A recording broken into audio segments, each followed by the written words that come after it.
Prabhata devotional. Please subscribe. మామూలుగా పురాణాల్లో సైతం చెప్పబడింది శ్రీ మహావిష్ణువు ధరించిన దశావతారాల గురించి. ఇది అందరికీ తెలిసిందే. అయితే ఆ పరమశివుడు కూడా భిన్న సందర్భాల్లో ప్రధానమైన 10 అవతారాలను ధరించాడు. మీకు తెలుసా? ఒక్కో అవతార సమయంలో శక్తి కూడా ఒక్కొక్క పేరుతో ఆయన భార్యగా అవతరించిందని చెప్తూ ఉంటారు. ఈ అవతారాల గురించి ప్రతిరోజు ఉదయం మననం చేసుకున్న భక్తులకు ఆ పరమశివుడు శివాని సర్వ శుభాలను చేకూరుస్తారని తెలియజేస్తోంది మనం ఇప్పుడు చెప్పుకోబోయేది. ఇది శివ మహాపురాణంలోని శతరుద్ర సంహిత 17 అధ్యాయంలో ఉన్న విషయం. శివభక్తులు తమ ధర్మాల్ని పాటిస్తూ శివ దశావతారాలను విశేషాలను విన్నా చదివినా విశేష సుఖాలు లభిస్తాయని చెబుతున్నారు. మహాకాళావతారంతో మొదలవుతుంది. శివుడి 10 అవతారాల్లో మొదటిది మహాకాళావతారం. ఈ అవతారంలో శక్తి మహాకాళిగా ఉండి తనను సేవించిన భక్తులను అనుగ్రహిస్తుంది. మహాకాలుడు భుక్తిని ముక్తిని కల్పిస్తాడు.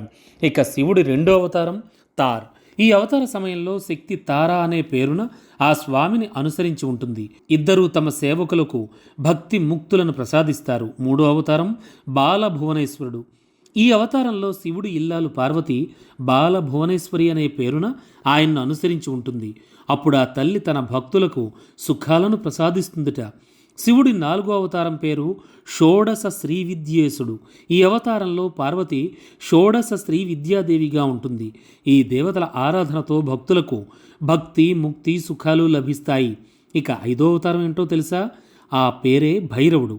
అప్పుడు పార్వతీదేవి భైరవిగా ఉంటూ ఉపాసకులను భక్తులను సర్వకాలాలలోనూ అనుగ్రహిస్తూ ఉంటుంది. ఇక శివుడి 6వ అవతారమే చిన్న మస్తకుడు. అప్పుడు చిన్న మస్తకిగా పార్వతి అవతరించి భక్తులను అనుగ్రహిస్తూ ఉంటుంది. ఇక ధూమవంతుడు అనేది శివుడి 7వ అవతారం. ఈ అవతారం అప్పుడు పార్వతి ధూమావతి అనే పేరున ఉంటుంది. ఉపాసకుల కొంగు బంగారంగా ఈ అవతారంలో ఆది దంపతులుంటారు. ఇక శివుడి 8వ అవతారం పేరు బగళాముఖుడు. అప్పుడు ఆ తల్లి బగళాముఖి మహానంద అనే పేర్లతో ఉంటుంది. 9వ అవతారం పేరు మాతంగుడు.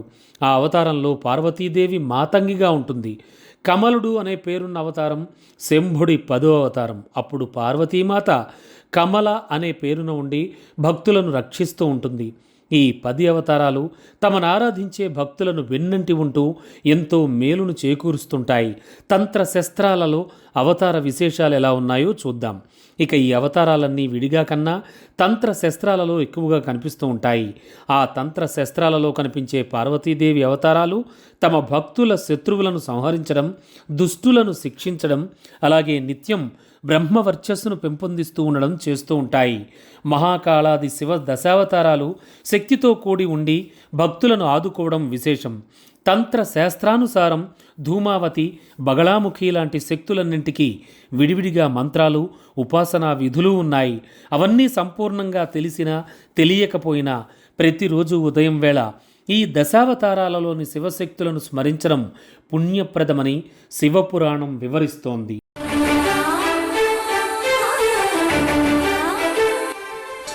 ప్రభాత డివోషనల్. Please subscribe.